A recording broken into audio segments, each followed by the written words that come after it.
Welcome back to this edition of Vette Collections. I'm Rachel Terrana. Before the break, if you heard Michael say that this next collection contains his very favorite Corvettes, there's a simple reason for that. These are his Corvettes.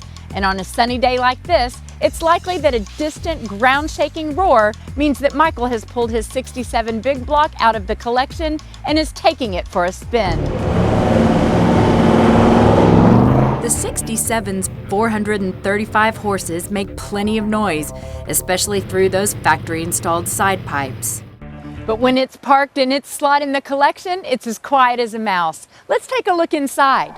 Tucked away in an otherwise peaceful, tree-shrouded neighborhood, this 5-door, 3,000-square-foot garage houses an impressive collection of 11 Corvettes, along with a rare and unique non-Vette. More on that later. It doesn't take long to see there's a theme to this collection here in Texas. Every Vette's exterior color is either silver, black, or a combination of those two colors. And there's something else unique about this stable of Vettes. 5 of the 6 generations of Corvette history are represented. And if you have trouble remembering the years covered in those 6 generations, Michael has made it easy for visitors with a hand-painted wall graphic.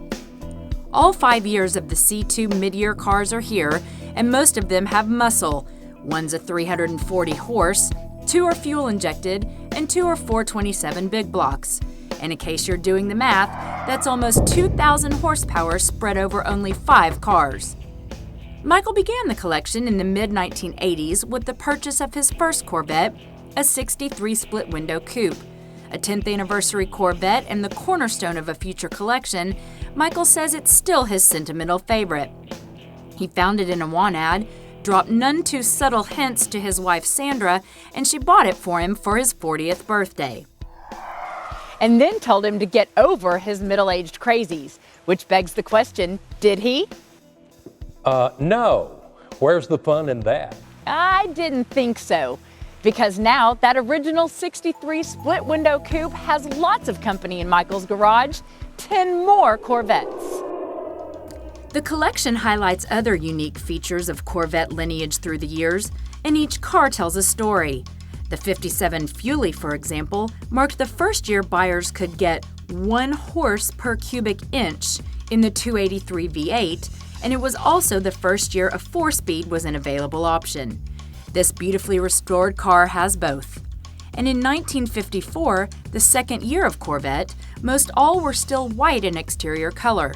There were a few hundred in red and blue, but officially only 4 produced in black, though some Corvette historians say up to a dozen may have been produced. A few other Corvette anniversaries get a nod in the collection. There's the 78 limited edition pace car, which marked the 25th anniversary of Corvette and the first year of Vette served as a pace car for the Indy 500. 6,502 of these were produced, one for each Chevy dealership in the country in 1978. But only 202 of those were 4-speeds, and yes, with fewer than 20,000 miles, this is one of them.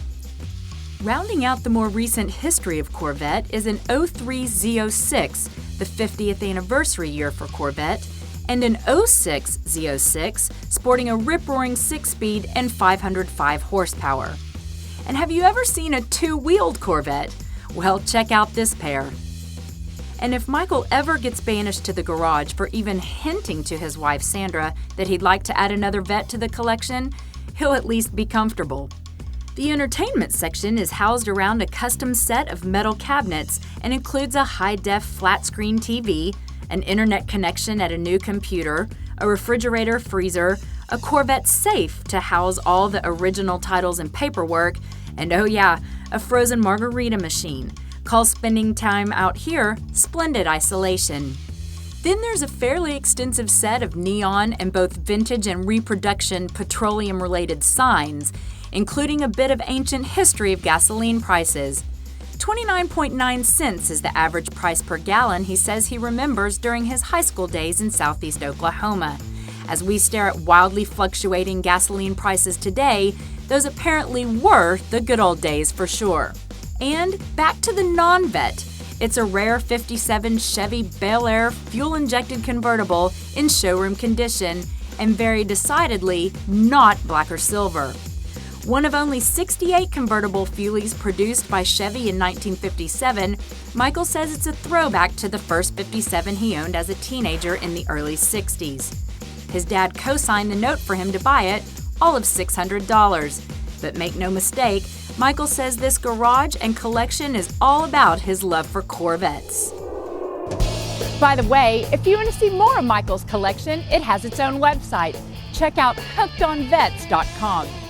Now stay with us. Coming up next, a visit to a Corvette collection in a suburb of Des Moines, Iowa. You may find it interesting to see what hard work, ingenuity, and fertilizer can lead to. And here's a hint, it's not daisies. That's next when Vette Collections continues. I'm Rachel Terrana.